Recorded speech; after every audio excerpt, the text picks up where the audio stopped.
There's a knucker around here somewhere, but you have to remember, if you're going to come with me, that knuckers are a type of dragon and they're extremely dangerous. So I want you to do exactly what I ask you to do and not stray off the path.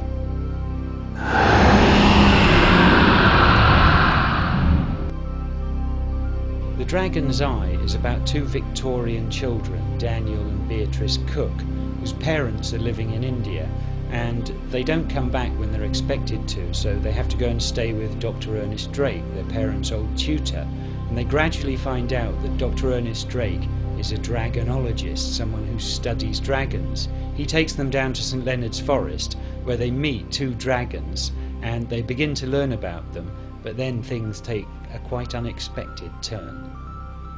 I peered ahead into the gloom and realized that there was something slithering gently ahead of me through the undergrowth. It was the knucker.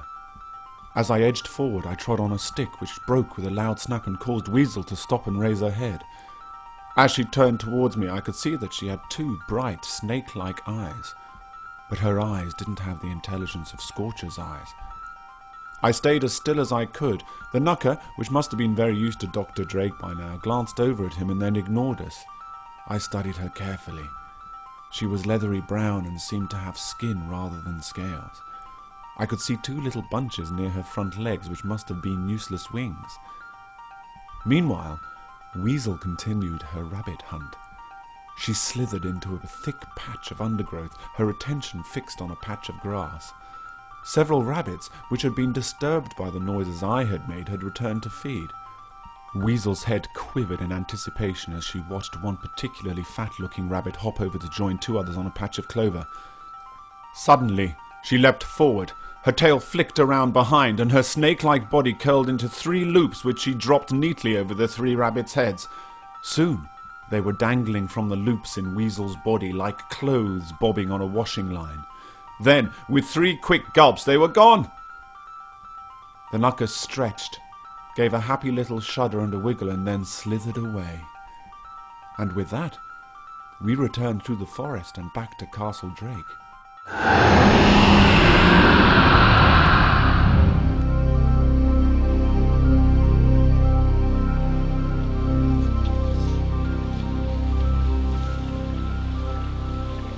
Now this is something quite unexpected, and I'm a bit worried because there's a footprint here, and this is not a knucker footprint. It's far too large.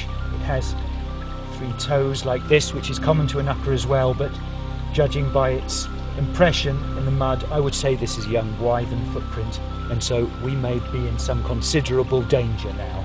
And I think that really we should get out of here as soon as we possibly can.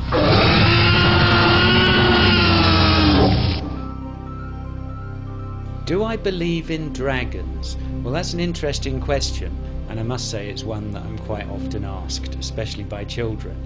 The way I like to think about dragons is, for years, people thought that there was no such creature as an okapi. They thought that a duck-billed platypus couldn't possibly exist, and yet these creatures did prove to exist. There are legends of dragon-like creatures all over the world, and without any evidence that they don't exist, I'd quite like to think that maybe they do.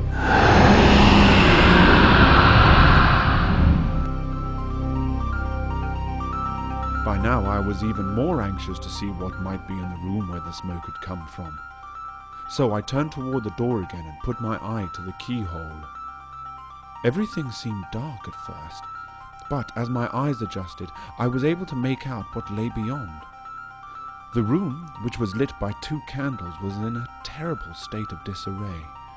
Many of the books from the bookshelves had been knocked onto the floor. There were 3 desks piled high with bottles of liquids, oddly shaped specimen jars, and a multitude of other strange objects. Suddenly, I saw a smallish creature spring out from behind one of the desks and dash around the room, half leaping and half flying. Was it some kind of large bird after all? I decided to open the door just a little to see it more clearly. I was very, very careful indeed as I edged the door open little by little until, boom! Something smashed into the door with such force that it quite knocked me over backwards. Something that I still could hardly make out was flying around and around the room. I could see wings, scales, and a wisp of smoke rising from its nostrils. With wings outspread and claws at the ready, it fixed me with its beady eyes and began to fly straight at me until, bang! Somebody came up behind me and slammed the door shut. I looked up to see an old gentleman with a large moustache leaning over me in a very disapproving manner, holding the door shut with one hand and wagging his finger at me with the other. "Daniel Cook, I presume," he said.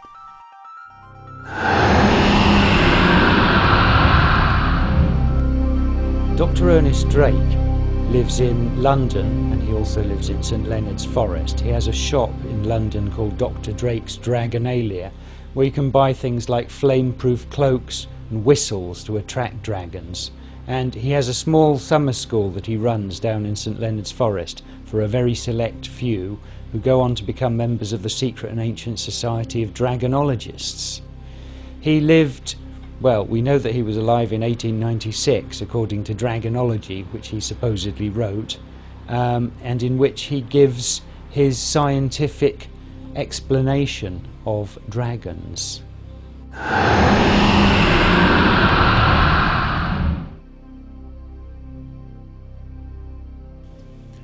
There's a wyvern just through that clump of trees, and this is absolutely amazing, but terrifying at the same time.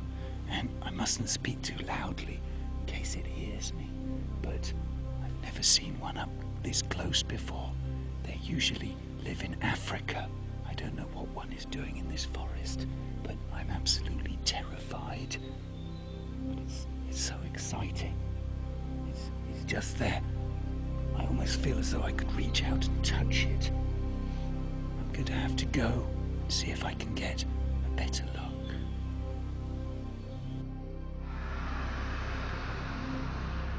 I think that children will find my new novel exciting rather than scary. There might be some very young children who end up hiding behind the sofa in a Doctor Who kind of style, but I don't think that it's going to scare the living daylights out of them.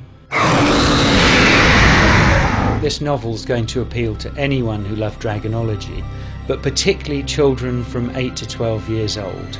And I really hope that they enjoy reading about Dr. Drake, Daniel Cook and Beatrice and their dragonological adventures.